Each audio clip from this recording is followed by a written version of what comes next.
Pasquotank County District Attorney Andrew Womble says the shooting of Andrew Brown Jr., who died at the hands of sheriff's deputies, was justified. For the first time, we saw the body camera video of deputies shooting Brown. Womble said deputies clearly identified themselves to Brown. Brown refused orders to stop and drove his car directly at one of the officers. Womble said Brown's actions caused deputies to believe it was necessary to use deadly force.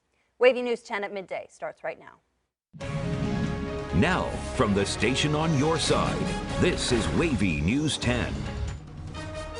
Thanks for joining us this midday. We want to get right back to that breaking news out of Elizabeth City. As you just heard, the Pasquotank County District Attorney Andrew Womble announced the deputy-involved shooting case of Andrew Brown Jr. was justified.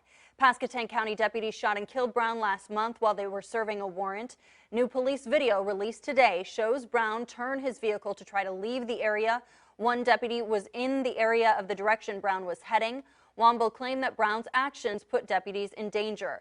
Womble said the deputy was in the direct path of Brown's vehicle. Deputies positioned themselves in front and behind Brown's vehicle, which was in park before Brown tried to drive away.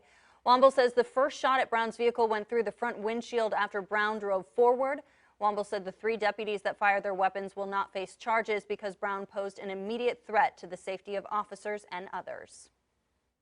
After reviewing the investigation conducted by the North Carolina State Bureau of Investigation, Mr. Brown's death, while tragic, was justified. We now head to our team coverage from Elizabeth City. After about a month of protesting, many are not happy with the announcement that the killing of Andrew Brown Jr. was justified. 10 on your side's Chris Horn is there right now. So, Chris, what is the reaction that you're seeing in Elizabeth City?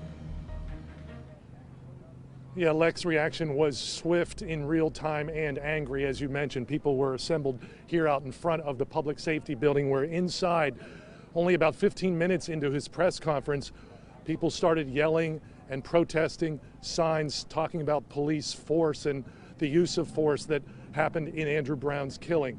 These people want to see the entire video. I don't know if that's ever going to happen. We're still waiting for that period of time that the judge ordered to release the video.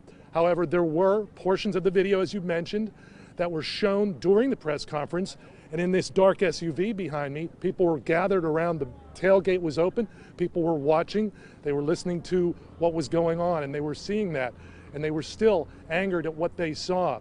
They don't understand why, in the case of a nonviolent arrest and search warrant that was being served by the Pasquotank County deputies, why such a show of force needed to be used. And we talked with several people who were out here protesting, as well as a local pastor. We'll have reaction from all of them beginning this afternoon on Wavy News 10 at 4. Live in Elizabeth City, Chris Horn. Lex, back to you. On Wednesday, April 21st, 2021, Andrew Brown Jr. of Elizabeth City, North Carolina, was shot and killed by three deputies with the Pasquotank County Sheriff's Office.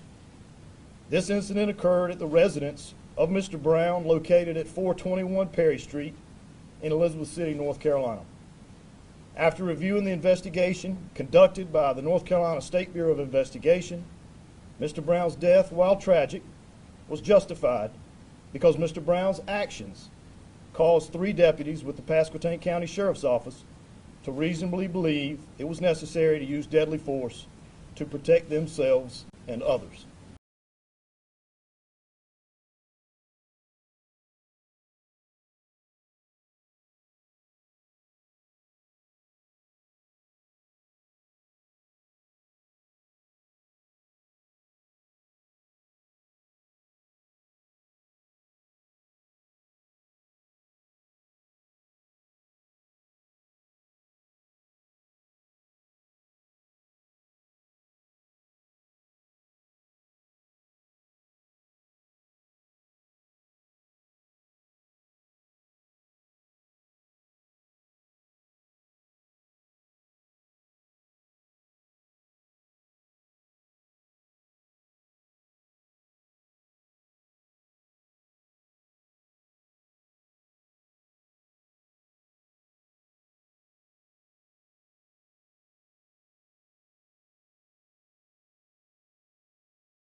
This midday, we're getting right to breaking news out of Elizabeth City. The family of Andrew Brown Jr. just released the results of an independent autopsy. As we've reported, Pasquotank County deputies shot and killed Brown last week in Elizabeth City.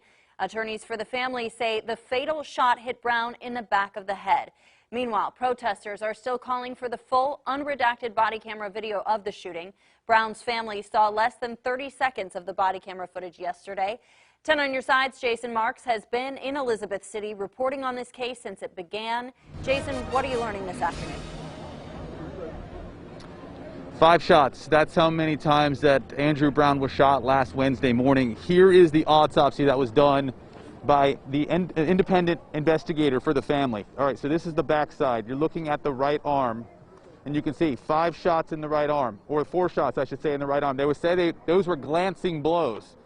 And then here's the one that they say killed him. Back of the head. They said that happened as he was driving away from the scene. As you can see here, still a very active scene in front of the sheriff's office. Everyone's still asking for the sheriff to come out. The Black Panthers have just arrived. They are here. Now, what we learned today during that news conference was that Andrew Brown was shot, as we mentioned, 5 times. They say the bullet that went in the back of the head, the bullet stayed in his head, and they said that he died shortly after that. They are calling, obviously, to see the rest of the body camera video. You mentioned it earlier. They saw 20 seconds of the body camera video. Most of the video that they saw, the shots were already firing by the time they got out there. By the time the video started, they were already shooting, according to the family who saw the video yesterday. And then it was 20 seconds, and they fired the whole time. So many rounds that they couldn't even keep track of counting. The attorney for Andrew Brown, Ben Crump, who is not from Elizabeth City, he is a high-profile attorney, says that this is a situation that relies on the county, and the county needs to be transparent. And the trajectory, Attorney Daniels, was from bottom to top, left to right, back to front. So it went into the base of the neck, in the bottom of the brain, the skull, and got lodged in his brain. Oh, Lord. And that was the cause of death.